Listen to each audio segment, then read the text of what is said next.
और 2025 के पहले फेज के लिए वोटिंग जारी है। 18 जिलों की 121 सीटों पर शाम 6 बजे तक आज मतदान होगा। सुबह 9 बजे तक की अगर वोटिंग परसेंटेज की बात करें तो 13.13 यानी 13.13% अभी तक वोटिंग हो चुकी है।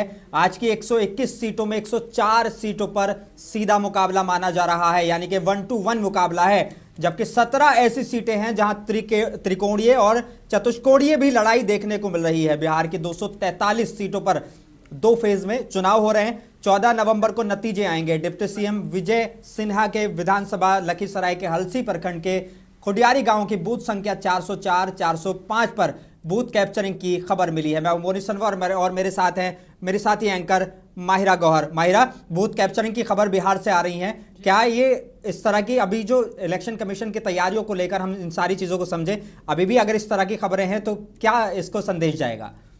देखिए, अभी भी अगर इस प्रकार की खबरें आ रही तो एक बहुत ही दुखद बात है, क्योंकि प्रशासन लगातार दावे कर रहा था कि वो इस वक्त पूरी मुस्तैदी के साथ ज़बरदस्त तैयारी के साथ मैदान में है। और हम लगातार इसका जायज़ा भी ले रहे थे। हम अपने संवाददाता से भी बात कर रहे थे जो इस वक्त ग्राउंड पर है, वो भी कह रहे थे कि काफ़ी अच्छी तैयारी है। लेकिन जब 2025 का विधानसभा चुनाव चल रहा है और ऐसे वक्त पे पिछले बार 3 चरण में चुनाव हुआ था, इस बार 2 चरण कर दिया गया।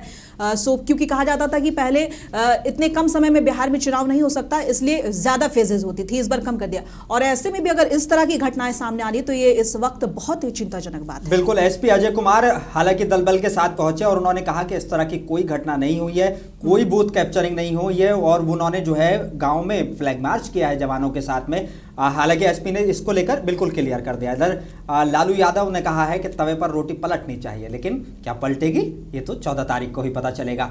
और हालांकि 4 बीजेपी कार्यकर्ताओं को हिरासत में लिया गया है बिहार शरीफ में। मतदान के दौरान पुलिस ने 4 बीजेपी कार्यकर्ताओं को हिरासत में ले लिया है। पुलिस का कहना है कि ये लोग वार्ड 16 में बूथ संख्या 226 और 232 के पास पर्ची बांट रहे थे। इस तरह की खबरें हैं माहिरा जी।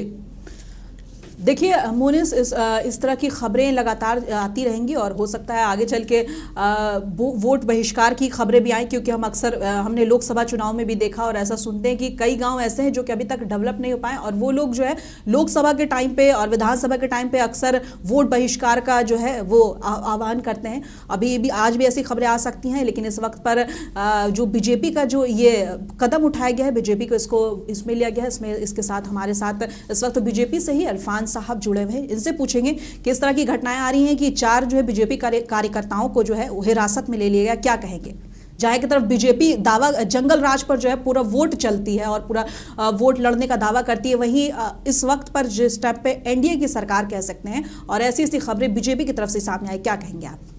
नहीं, सबसे पहले जो आपने क्वेश्चन किया है ये बहुत ही अच्छा किया है। इससे जो है आप अपने तेजस्वी यादव और राहुल गांधी जी की जो बात है उस पर ये एक जो है उन पर प्रश्न चिन्ह लगता है, क्वेश्चन मार्क लगता है जी कि वहाँ इलेक्शन कमीशन जो है वो किसी भी पार्टी का कार्यकर्ता हो अगर कुछ चीज गलत करता हुआ पकड़ा गया तो उस पर जो है तुरंत जो है एक्शन जो है वो यहाँ पे ये नहीं देखा जा रहा कि कार्यकर्ता किस पार्टी का है। जो उनका वोट चोरी का और पता नहीं क्या क्या इमेच्योरिटी की तरीके से जो दोनों जो है जिस तरीके से उनका व्यवहार होता था कि ये तो ऐसे कर रहे हैं, इलेक्शन कमीशन वैसे कर रहा है, ये वही इलेक्शन कमीशन ने जिसने 4 हमारे कार्यकर्ताओं पर कार्रवाई की। किस लिए की है? क्योंकि वहाँ एकदम ऑनेस्टी और ट्रांसपेरेंसी के साथ जो है जो इलेक्शन को मुकम्मल किया जा रहा है, यह सबसे बड़ा मैटर है। तो इस पर जो है आप जरूर उनसे के नेताओं से सवाल करिएगा कि अगर वहाँ पर जैसी भी अभी उसकी जांच का वो है क्या हुआ क्या नहीं हुआ, लेकिन जैसे ही वहाँ पर इलेक्शन कमीशन को इस चीज़ की सूचना मिली, हो सकता उनकी ही पार्टी वालों ने कुछ ऐसा जो है इन्फॉर्मेशन दी हो, लेकिन उन्होंने बगैर किसी भेदभाव के हमारे कार्यकर्ताओं को ही उन्होंने जो है वो पकड़ा है और बाद में जांच होगी तो पता लगेगा। बिल्कुल इरफान साहब, एक बड़ा अहम सवाल यहाँ पर ये है क्योंकि पहले फेज का वोटिंग अभी चल रही है और 13% जो है 9 बजे तक हो गया था, यानी कि सुबह से 7 बजे से और 9 बजे तक का अगर हम आंकड़ा देखें तो 13% वोट, ये अच्छा वोटिंग परसेंटेज माना जाता है। हालांकि बिहार में अब धीरे धीरे मौसम जो है वो गर्म होने लगा है और जितनी दोपहर की हम तरफ बढ़ेंगे वोटिंग परसेंटेज घटेंगे। ये वोटिंग परसेंटेज का जो पैटर्न रहा है इरफान साहब, इसको लेकर बड़े सवाल उठते हैं। कई बार कहा जाता है कि बहुत ज़्यादा वोट जब पड़ते हैं तो वो सरकार बदलने के लिए होते हैं, लेकिन हमने पिछले कई विधानसभा चुनाव में देखा वोटिंग परसेंटेज बहुत अच्छी हुई लेकिन वही सरकार रिपीट हुई है। नहीं, बहुत ही अच्छा आपने हिंदसे का जिक्र किया, तेहरे का। तेहरे जो है भारतीय जनता पार्टी के लिए सदा जो है वो फेवर में जाता है। सगुन जो है वो बहुत अच्छा तेहरे का होता है। जब भी किसी चीज़ के तेहरे का जिक्र होता है तो भारतीय जनता पार्टी वहाँ पर उरूज की तरफ ही चलती है। और 13% जो वोट होने का मतलब है कि 20 साल से जो वहाँ पर भारतीय जनता पार्टी और जेडीयू की अलायंस की सरकार चल रही है, उसको लगातार जो है वहाँ का आवाम जो है पसंद कर रहा है। और उसी की वजह से जो है लोग बढ़ चढ़कर हिस्सा ले रहे हैं। और आपने लालू यादव जी के तवा पलटने की बात की थी जी, तो वो रोटी नहीं पलटने वाली है, उनका तवा ही पलटने वाला है। क्योंकि उनके तवे में ना कहीं गर्मी है, वो तो बहुत पुरानी बात हो गई, वो तो 20 साल से जो है ठंडा हुआ है। उनकी जो है कोई रोटी जो है उस पर पकने वाली नहीं है और उनका तवा जो है वो उल्टा होने वाला है। और भारतीय जनता पार्टी और जेडीयू और हमारे अलायंस एलजेपी हैं और हमारे जो है कुशवाहा साहब हैं, मांझी जी हैं, सारे मिलकर जो है एकदम तेजी के साथ जो है वो जनता के कामों को भी कर रहे हैं। और आप कभी बिहार जाएंगे तो 20 साल पहले जो है वो चलने के लिए जो पगडंडियाँ होती थी, उस टाइम लालू यादव जी जो है एक मुहावरा बोलते थे कि मैंने ऐसी सड़क नहीं बनानी जैसी हेमा मालिनी के गाल हैं। लेकिन आज आप जाइएगा तो आपको नज़र आएगा कि किस तरीके वहाँ पर रोड है, 8 लेन के, 4 लेन के, 6 लेन के, जगह जगह जो जितनी भी वहाँ पर, क्योंकि बहुत सारी जो इरफान जी यहाँ पे एक सवाल लेना चाहूंगी। हमारा जो है प्रदेश है, वहाँ पर ब्रिजेस मिलेंगे और एक बेहतरीन जो है वहाँ पर इंडस्ट्री जो है लगनी शुरू हो गई है। वहाँ के जो है युवा हैं बेरोजगार, उनको यहाँ पर आपने एक एग्जाम्पल दिया लालू यादव का कि उन्होंने कहा था कि सड़कें हेमा मालिनी की गाल जैसी हो जाएंगी। अभी जेपी नड्डा पहुंचे हुए थे बिहार में चुनावी प्रचार के लिए। इस दौरान उन्होंने कहा कि बिहार की सड़कें जो है वो अमेरिका की तरह हम कर देंगे। इसको लेकर क्या कहेंगे? नहीं, बहुत सही, क्योंकि हमारे जो है बहुत ही लोकप्रिय राष्ट्रीय अध्यक्ष हैं, उन्होंने अगर कोई बात की है तो बहुत ही नपी तुले अंदाज। लेकिन हमारे संवाददाता जो जमीन पर हैं और जो चुनावी कवरेज कर रहे हैं वो तो कह रहे हैं कि शहरी इलाके में तो विकास दिखता है, लेकिन जब हम गांव की ओर जाते हैं तो चीजें अभी भी पगडंडी पर ही चल रही हैं। नहीं, ऐसा कुछ नहीं है। अभी सब जगह जो है हाल ही में एक फोटो काफी वायरल हुआ था जिसमें हमने देखा कि बैलगाड़ी पे महिला जो है वो लोड होके जा रही हैं। बिल्कुल रास्ते काफी खराब है और बिल्कुल बैलगाड़ी भी जो बिल्कुल हिल रहा है और वो महिला जो है प्रेगनेंसी के हालात में जो है जा रही है। इस तरह से खराब रास्ते, फोटो काफी वायरल हुआ था। इसको लेके क्या कहेंगे? NDA 1 में जब हमारे उस टाइम के बहुत ही मशहूर और मारूफ लोकप्रिय वजीर आजम अटल बिहारी वाजपेयी जी थे, उनके पीरियड में ही जो है जो आज के हमारे मौजूदा नितिन गडकरी जी हैं, रोड और ट्रांसपोर्ट के मिनिस्टर हैं, उनको जो है उस टाइम जो है एक कार्यदल बना था, उसका उनको चेयरमैन बनाया था।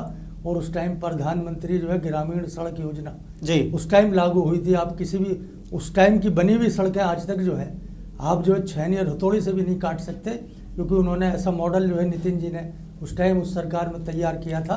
पर बिहार के पिछले कुछ सालों में जो लगातार पुल गिरने आप दोनों को ही रोकना चाहूंगा। साद हुसैन हमारे साथ जुड़े हुए हैं, हमारे सीनियर जर्नलिस्ट हैं साद हुसैन। साद जी, एक चीज़ मैं समझना चाहता हूं कि मुजफ्फरपुर में जो है वोट बहिष्कार की खबरें आ रही हैं और बूथ कैप्चरिंग की खबरें आ रही हैं। इलेक्शन कमीशन लगातार कह रहे हैं कि नहीं, हमने बहुत बेहतर तैयारियां की हैं। ज़मीनी लेवल पर आप हैं, क्या चीज़ें आप देख रहे हैं, किस तरह के हम वहाँ पर माहौल देखने को मिल रहे हैं अभी? मैं बता देता हूं कि मैं फुलवारी विधानसभा क्षेत्र में घुमा हूं और मैं दानापुर विधानसभा क्षेत्र, इस जगह में काफी निर्वाचन आयोग के द्वारा जो सुरक्षा का व्यवस्था जो है काफी पुख्ता इंतजाम किया गया है। और उसमें जो आप बता दें, कहीं से कोई इस तरह का कोई बहिष्कार का या चोरी का इस तरह का कोई मामला नहीं। शांतिपूर्वक पुलिस के हिसाब से मतदान कर रहे हैं लोग। महिलाएं भी उतर रही हैं, काफी महिलाएं, मुस्लिम महिलाएं हैं और भी लोग, सभी धर्म के लोग भी वहां दे रहे हैं। जी, मुजफ्फरपुर के 3 बूथ पर वोट बहिष्कार की खबरें आई थी। कहा जा रहा है कि गयाघाट विधानसभा में 3 बूथों पर वोट बहिष्कार हुआ है। बूथ नंबर 161, 162 और 170।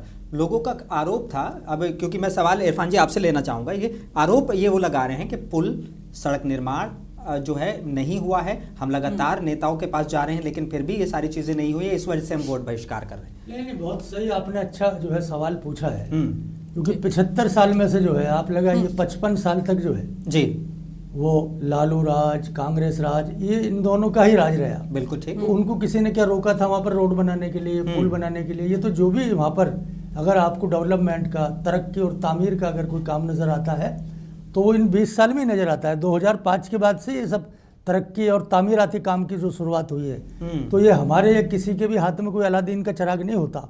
हाँ, उनके साथ 55 साल तक जरूर अलादीन का चिराग था जो वो नहीं घुमा कर काम कर पाए।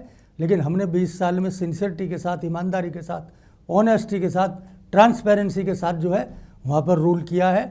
और आज आप जाकर देखेंगे, चाहे रेलवे हो, हाईवेज़ हो, गाँवों की सड़कें हों, आप एग्रीकल्चर में आप जाकर देखिएगा तो एग्रीकल्चर पर बहुत बड़ा काम मिलेगा। इंडस्ट्री को अगर आप देखेंगे तो इथेनॉल पर बहुत बड़ा काम हुआ है।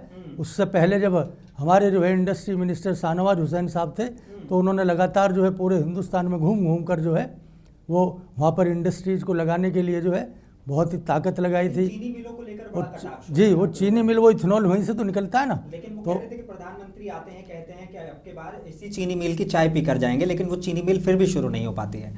नहीं, सब होने वाली हर चीज़ पाइपलाइन में, कोई भी चीज़ ऐसे ही नहीं कि आज किसी ने बोल दिया कल जो है उसका जाकर हमने फीता काट दिया जी चालू हो गई। क्योंकि जो उनके ज़माने में बंद हुई हुई मिल्स थी जी, ये तो उस टाइम की मिल्स बंद है। सही। तो धीरे धीरे धीरे धीरे उसकी तरफ हम बढ़ रहे हैं। लेकिन पीएम और मोदी बिहार ये वादा 2014 तामीर से और करते आ तरक्की रहे की तरफ बढ़ रहा है। सबका जो फोकस है वो वहाँ पर डेवलपमेंट पर है और हमारा तो नारा ही सबका साथ सबका विकास का है। तो उसकी तरफ जो है वो हम चल रहे हैं। अब के वाले रिजीम में ये जितने भी आपने काम गिनाए हैं तो मैं आपके स्टूडियो में आज ये आपके सामने है, पूरे बिहार के जो आवाम है उनको मैं कहना चाहता हूँ कि अगर हमारे वजीर आजम, हमारे प्रधानमंत्री जी, हमारे होम मिनिस्टर, हमारे राष्ट्रीय अध्यक्ष जी अगर कोई बात कर कर कहीं आते हैं तो उसको बोलने से पहले जो है उसका खाका जो है कि इसको हम कैसे इम्प्लीमेंट करेंगे वो सब उनके दिमाग में होता है। वो कैलकुलेटिव बोलते हैं लेकिन उस चीज़ को पूरा करते हैं। ठीक है। साद हुसैन, 13% वोटिंग हुई है। बीजेपी नेता हमारे साथ हैं इरफान साहब, वो कह रहे हैं कि जो 13 का आंकड़ा है वो बीजेपी के लिए बहुत अच्छा लगता है। 9 बजे तक का 13 का आंकड़ा हमने देखा कि 13.13 का परसेंटेज वोटिंग हुई है।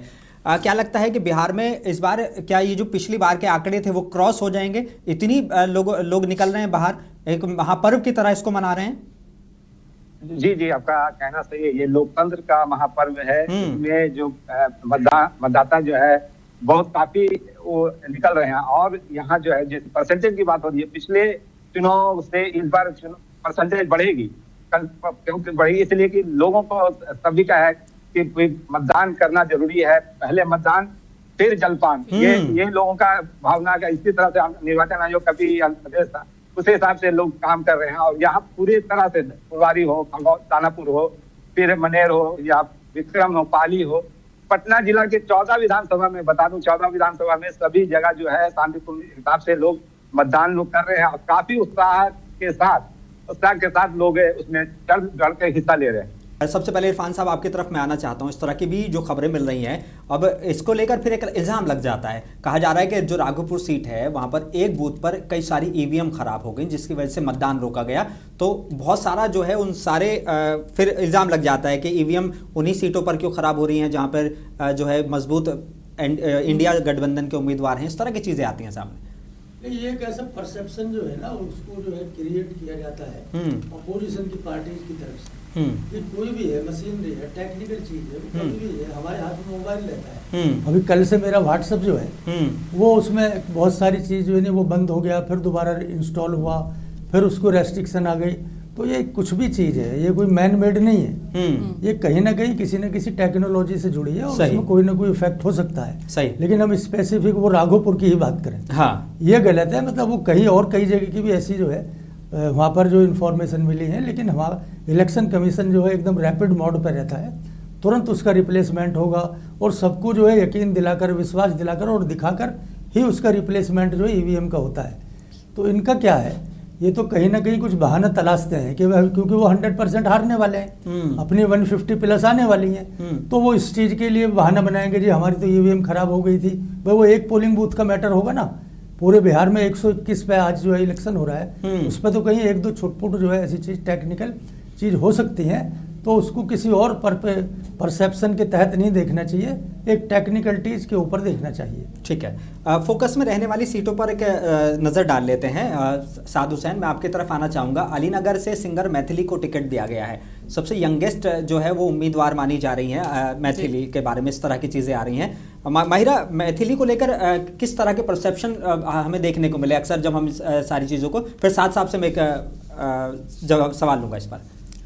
देखिए ऐसा लगता है कि बीजेपी ने मैथिली ठाकुर को उठाकर एक जो मिथिला क्षेत्र है उसको एक साधने की कोशिश की हुई है, क्योंकि मैथिली का जो है मिथिला में जो काफ़ी अच्छा पकड़ है, उनकी एक बड़ी फैन फॉलोइंग है और जनता जो है, हालांकि वो एज में काफ़ी कम है लेकिन उनका रिस्पेक्ट जो है, क्योंकि वो ज़्यादातर लोक गायिका हैं, रिस्पेक्ट बहुत है उनका बिहार में।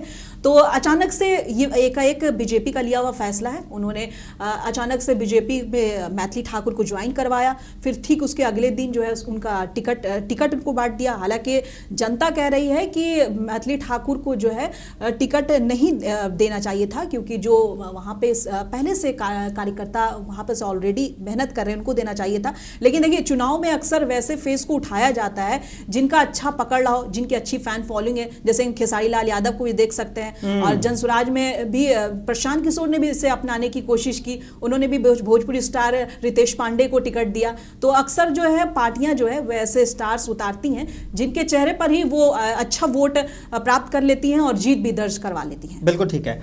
साद, एक चीज़ मैं समझना चाहता हूँ साद जी आपसे, मैं ये सारी चीज़ें अब जो क्योंकि मैथिली को टिकट दिया गया है, मैथिली हो गई या खेसारी लाल हो गए, ये बड़े चेहरे माने जाते हैं, ये एकदम पॉपुलर चेहरे हैं, हर बिहार का खासकर नौजवान वर्ग में ये बहुत ज़्यादा फेमस हैं और सब इनको जानते हैं। तो क्या यही वजह है कि इनको टिकट दिया गया है या इसके पीछे कुछ और भी रीज़न हो सकते हैं?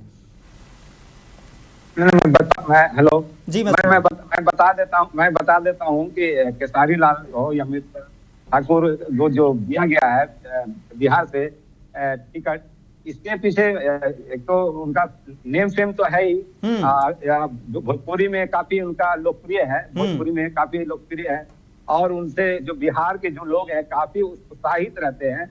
तो उसको देखते हुए जो है खेसारी लाल हो गया, रितेश पांडे हो गया और भी लोग, जितने भी और भी पार्टी से जो लोग को मिला है, इससे जो है बिहार में जो है इस तरह से जो है भोजपुरी सिंगर को भोजपुरी लोग करके विधानसभा में लाने का एक कोशिश है और नया चेहरा, एक नया ये रहेगा जिससे विधानसभा में भी लोग उत्साहित होंगे।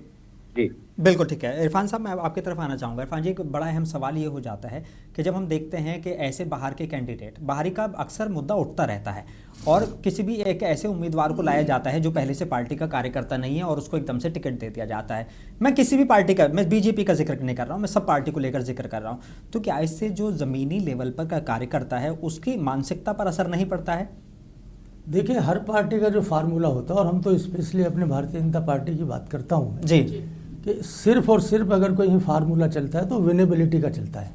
अच्छा। जो विनेबल जो है वो कैंडिडेट होगा उसके ऊपर ही जो है पार्टी अपना जो है सिंबल देती है।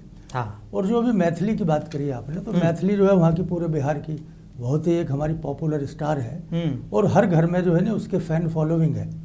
तो उसको देने का ये मकसद तो था ही था, लेकिन दूसरा मकसद क्या है, हम हर जगह जो है पूरे हिंदुस्तान में जो है कहीं ना कहीं जो है जो हमारी वीमेंस हैं, हमारे लड़कियां हैं, उनको आगे प्रोटेक्ट करके, क्योंकि आने वाले दिन में अभी आपने देखा होगा हमारी लोकसभा ने पिछली ने वुमेन जो है वो बिल पास किया है, तो 33% जो है उनको रिजर्वेशन जो है आने वाले चुनाव में मिलने वाला है। तो अभी से हम जो है उनको तराशना हमने शुरू कर दिया है। किसी को कारपोरेशन में हम भेज रहे हैं तो उसे अगली दफ़े जो है MLA बना सकते हैं, जो अभी MLA बन रही है उसको आगे लोकसभा में, क्योंकि उसकी जो है जितने भी वहाँ पर बिजनेस होते हैं, आप कारपोरेशन में जाएंगे, विधानसभा में जाएंगे, पार्लियामेंट में जाएंगे, तो उनको उस चीज़ का जो है एक तरीके से हम ट्रेनिंग देकर जो है उनको आगे बढ़ाना, और क्यों ना हो जहाँ पर आबादी 50% है, आधी आबादी है, बिल्कुल ठीक, तो उसके लिए हम क्यों आगे नहीं कर सकते। तो ये मैथिली पर कोई उंगली उठाना या उनको किसी तरीके से जो हमने लाके दे दिया, ऐसा नहीं है। हम धीरे धीरे जो है मैथिली पर सब जगह जो है जो हमारी खवातीन है, सवाल ये था कि जो को आगे बढ़ाने का जो लगातार 5 साल से काम कर रहा है कार्यकर्ता, पार्टी कर रही है, जो लगातार 5 साल से कार्यकर्ता काम कर रहा है, उसकी मानसिकता को लेकर मैंने ये सवाल किया। क्या उसकी मानसिकता हमारे यहाँ क्या है, हमारे यहाँ 11 करोड़ जो है पार्टी के जो है मेंबर है, ठीक है, और 11 के 11 करोड़ जो है वो भारतीय जनता पार्टी के ब्रांड एम्बेसडर है।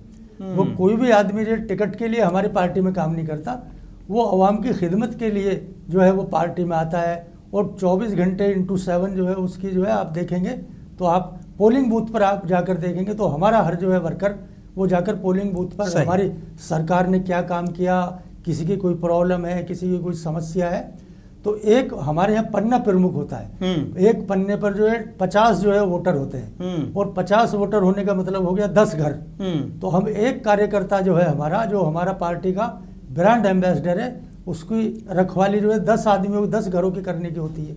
उसके सुख में, उसके दुख में, उसकी परेशानी में वो दिन भर उसके लिए खड़ा रहता है। तो ये तो एक यूनिक पार्टी है। ऐसी पूरी दुनिया में आपको इतनी डेमोक्रेटिक पार्टी आपको नहीं मिलेगी जो एक एक कार्यकर्ता जो है। हमारे प्रधानमंत्री आप पर वोट चोरी का इल्जाम लगा देते हैं। हमारे प्रधानमंत्री जी भी कार्यकर्ता है और मैं भी उस पार्टी का सबसे छोटा कार्यकर्ता हूँ, लेकिन दोनों इक्वल हैं। ये तो जनता में जाकर जो है कोई अगर वो उस कैपेबिलिटी का है, उसकी कैपेसिटी जो है, अगर प्रधानमंत्री बनने की तो प्रधानमंत्री बनेगा, गृह मंत्री बनने की तो गृह मंत्री बनेगा। हमारे यहाँ पिक एंड चूज का कोई फार्मूला नहीं है। हमारे अगर कहीं पर जो है विधायक दल की बैठक होगी तो उसमें जाकर जो है सीएम चुना जाता है। पहले जैसे जो रिमोट से चलता था कि ये आदमी को ए को बना दो, बी को बना दो, सी को बना दो, ये हमारे पार्टी में नहीं चलता। ये डेमोक्रेटिक पार्टी है और उस डेमोक्रेटिक पार्टी की वजह से ही आज हम 20-21 जो है स्टेटों में हमारी सरकारें हैं। चलिए ठीक है, एक बड़ा सवाल मैं आपसे लूंगा यहाँ पर इसी चीज़ को लेकर। पहले मैं अपनी को पैनलिस्ट माहिरा से समझना चाहता हूँ। डेप्यूटी सीएम विजय कुमार सिन्हा, बड़ा नाम, 5 बार के विधायक, जब अमित शाह जी उनके लिए रैली करते हैं तो बड़ा जोर से कहते हैं कि आप जिता दीजिए, मैं इनका कद बढ़ा दूंगा। इसका क्या मतलब समझा जाए?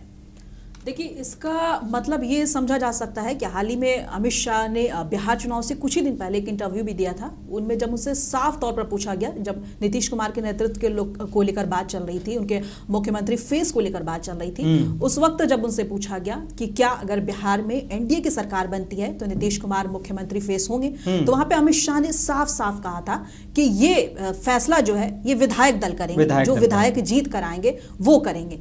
तो यहाँ पर एक चीज जो महाराष्ट्र वाली बात, और हमेशा महागठबंधन भी कहता रहता है कि अगर ये लोग जीत गए तो जहां बीजेपी को मुख्यमंत्री नहीं बनने वाले, बीजेपी को ज्यादा सीटें आई तो नीतीश कुमार को मुख्यमंत्री नहीं बनाएंगे।